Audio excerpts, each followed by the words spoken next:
Si la música amansa a las fieras, la lectura probablemente las eduque.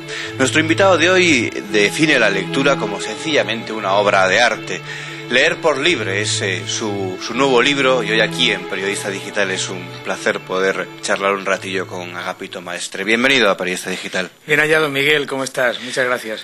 Muy bien. Oye, para empezar ya nos llama la atención la forma en la que defines el libro, ¿no? Es para conllevar mejor la crisis. Aquí está este ensayo para melancólicos y amantes de la literatura, ¿no? Bueno, pues sí, conllevar es un verbo bonito, ¿no? Conllevar es soportar. Claro. Hombre, yo creo que algunas cosas más. Saber llevar también, Saber ¿no? llevar también, ¿no?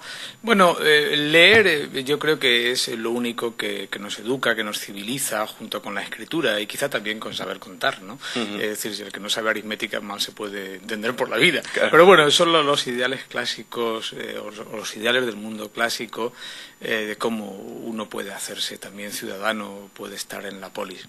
Este libro, en primer lugar, tú lo has leído y podrás juzgar mejor que yo, pero creo que es muy ameno, que lo puede leer cualquiera. Eso es lo primero. Es decir, está dirigido no a filósofos, no a periodistas, no a novelistas, no a bibliófilos, sino está dirigido a todo el mundo. O sea, es un libro muy ameno, que trata o se integra dentro de una tradición muy hispánica, una tradición casi que viene desde el siglo XVI o XVII, la tradición ensayística de Baltasar Gracián, y que llega hasta hoy, ¿no? Y por ejemplo pasa por Ortega, es decir, que trata en último término de juntar, en fin, lo seco de la filosofía, de la reflexión, del pensamiento, con la invención de la imaginación y de la narración. Bueno, en este punto, claro, es muy importante que bajo el pretexto de dar la almendra de una serie de libros que a mí me han ayudado mucho, pues a pasármelo mejor en la vida, a entender mejor la realidad, pero es decir, ese conjunto de libros nos sirve. A mí no me importan los libros, hombre, me importan en la medida que extraigo de ahí una almendra, pero lo que me importa es la reflexión. O dicho de otro modo, la crítica política a la que tú aludías, la crítica social en la que yo me centro, se hace a través de la crítica de la cultura. Hablando de cultura, cuenta en el libro un viaje que realizó a Lisboa, que como sabemos es la ciudad de Pessoa, que es uno de los grandes, y ahí puso una pica en Flandes que se dice que nos hace ir más allá en el libro, que es aquello de que percibe con nitidez el fracaso cultural español. O sea, no, bueno, yo narro pues un viaje a Portugal, y cualquiera de nosotros sabe que cuando viaja, cualquier español que viaja fuera de España, pues lo primero que se va a encontrar es a otro español, y seguramente con una bolsa del Corte Inglés, que es lo que nos identifica, que es lo que vertebra este país.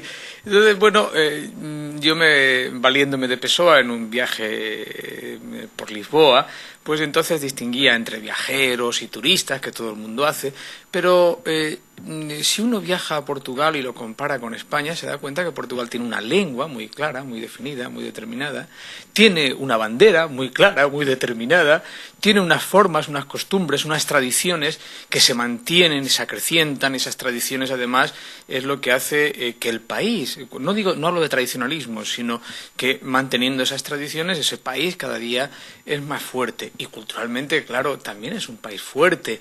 En este sentido es en el que digo que, claro, pues si comparamos lo de nuestra bandera, lo de nuestra lengua y en general lo de nuestra cultura, que está puesta en cuestión, porque incluso tenemos un presidente de gobierno que no tiene claro qué es la nación. Pues imagínate, si la nación, que es un concepto fundamentalmente cultural, que nace, y político naturalmente, que nace con la Revolución Francesa, pues si este hombre no tiene una idea clara de lo que es la nación, que es que debería ser el primer referente, el primer ejemplo, pues imagínate cualquier individuo que crea que su aldea es lo mejor del mundo. Pero lo que se trataba en último término en ese ensayo, bueno, en esa narración a través de Portugal, que ahí muestro cómo voy haciendo el libro, es decir, cómo va colaborando también el lector con el libro, cómo va mezclándose la narración, es decir, la política espectáculo española con algunos referentes de lo que podría ser una democracia mejor en España. En definitiva, lo que trato de decir es que un país no se puede mantener sin continuidades. Es decir, un país no puede empezar de cero como los monos. Es decir, un país tiene que venir tener de algún tradiciones, sitio, ¿no? tiene que venir de algún sitio. Si no se asume ese pasado, naturalmente no se trata de leer ese pasado en términos de manipulación, como también en el libro, pues desde el comienzo aparece la lectura de la historia con la manipulación de la historia. Es decir, una cosa es la memoria histórica, es decir, que uno puede hacer toda la memoria que quiera, pero sabiendo que eso no es historia, sabiendo que eso tiene una parte subjetiva, psicológica, y otra cosa es el recuerdo crítico del pasado, el recuerdo de nuestras tradiciones. Claro, porque a veces uno cuando se da cuenta, cuando viaja a Portugal o a otros lugares y se puede dar cuenta de lo que te has dado cuenta, dices en el libro que es una especie de huida, que a veces los españoles como que sí huyen de Rajoy y sí, de bueno, Zapatero, ¿no? También, hombre, es un ejemplo que pongo, como los españoles, quizás la característica, la singularidad de la última década, ¿no? Es que viajamos mucho, pero en realidad yo creo que ese viaje más bien es una huida, es decir, uno trata de huir, ¿no?, de esto a veces, y trata de huir sobre todo de los políticos, y hombre, y naturalmente no es para menos un país que en el año 2004 le matan a no sé cuántas personas 3 días antes de las elecciones, y que esto es un cambio pues terrible, pues es decir, un país más o menos normal, pero no podemos olvidar ese 2004, ¿no? Es decir, nunca se puede olvidar que 3 días antes de las elecciones, pues casi se puede decir que se ha dado un golpe de Estado, porque los golpes de Estado perfectos son aquellos que no los nota la población. Aquí hay también hay un diálogo permanente, que aparte del aspecto político que hemos destacado, es decir, que no creo que haya no hay ningún asunto, ninguna cuestión ideológica impuesta por Rodríguez Zapatero en los 4 años de su primera legislatura y en lo que llevamos de la segunda, que no sea cuestionado. Es decir, desde la memoria histórica, la alianza de civilizaciones, la política lingüística, es decir, casi todos los grandes temas ideológicos que este hombre ha querido imponer, los ha impuesto, de hecho. Mucha gente, hasta que no va por la página 80, no se da cuenta de ese asunto, pero todo eso se hace de modo, como diría yo, no con vaselina, sino de modo muy literario.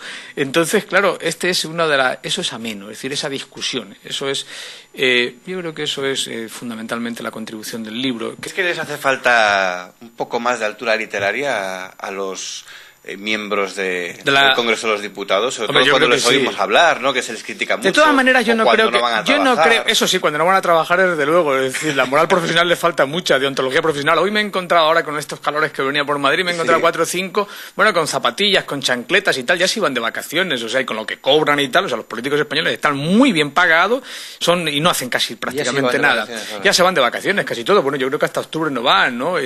Entonces, yo no creo que hablen mal los políticos españoles. Yo creo que hablan demasiado y, tampoco creo que hablen mal. O sea, tampoco sujeto, verbo y predicado lo pueden juntar. El problema es que casi no hablan, porque tú, ¿a cuántos has oído hablar en el Congreso de los Diputados? ¿Cuántos hablan? ¿Cuántos han tenido intervenciones públicas? 6 o 7. Entonces no sabemos si hablan o no.